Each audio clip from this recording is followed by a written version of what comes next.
अस्सलाम वालेकुम बाबा जी की हाल जे सेहत ठीक आ शुक्र अल्हम्दुलिल्लाह।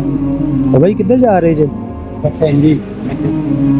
हाँ जी बिना मतलब ही हाँ जी अच्छा अच्छा सीढ़ियां कट्ठियां करते फिरते जे। मैं कहा नहीं मौसम अज ठंडा इंजॉय करने निकले जे बाहर कल्ले ही। बाबा जी लत्त नूं की मसला? बचपन तो जरा ना टुट गई सी। भाई बिल किन्ना आया बिल बिजली का? बिजली का बिल कोई आ जाता 1700 16,000 15,000 16,000 बल्ले भाई। तू घर का राशन रूशन आंदिया वा?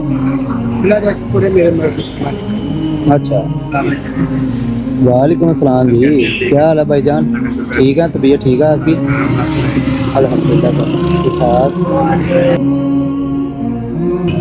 कैसे हो? अल्हम्दुलिल्लाह सर आ सुनाए। अच्छा वीडियो देखी मैंने आपकी बहुत ज़्यादा। अच्छा बहुत शुक्रिया सर बहुत शुक्रिया जनाब बहुत शुक्रिया। बाबा जी ਇਹ ਕੁਛ ਪੈਸੇ ਆ ਇਹਨਾਂ ਨੂੰ ਜੇਬ 'ਚ ਪਾਓ। ਇਹ ਤੁਸੀਂ ਨਾ ਅੱਜ ਘਰ ਰਾਸ਼ਨ ਲੈ ਕੇ ਜਾਣਾ ਠੀਕ ਆ ਜੀ। ਇਹਦੇ ਜਿੰਨੇ ਕੁ ਪੈਸੇ ਆ ਗਏ ਮਾਸ਼ਾਅੱਲਾ ਤੁਸੀਂ ਨਾ ਆਪਣਾ ਸਕੂਨ ਨਾਲ ਘਰ ਦਾ ਰਾਸ਼ਨ ਪਾ ਸਕਦੇ ਹੋ ਠੀਕ ਆ ਬਾਬਾ ਜੀ। ਅੱਲਾਹ ਤੁਹਾਨੂੰ ਸਿਹਤ ਦੇਵੇ ਜੀ ਅੱਲਾਹ ਤੁਹਾਨੂੰ ਤੰਦਰੁਸਤੀ ਦੇਵੇ।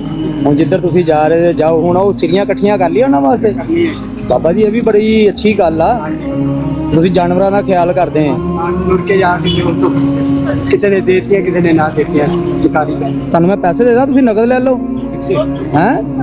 ਜੇ ਕੋਈ ਬੰਦਾ ਨਹੀਂ ਨਾ ਦਿੰਦਾ ਬਿੱਲ ਫੜਦੇ ਤੁਸੀਂ ਉਹਨੂੰ ਪੈਸੇ ਦੇ ਕੇ ਲਵੋ। ਆਪਾਂ ਕਿਸੇ ਅੱਗੇ ਹੱਥ ਕਿਉਂ ਕਰਨਾ?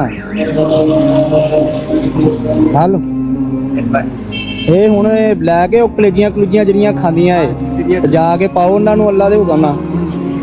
और भाईजान सेहत ठीक है आपकी?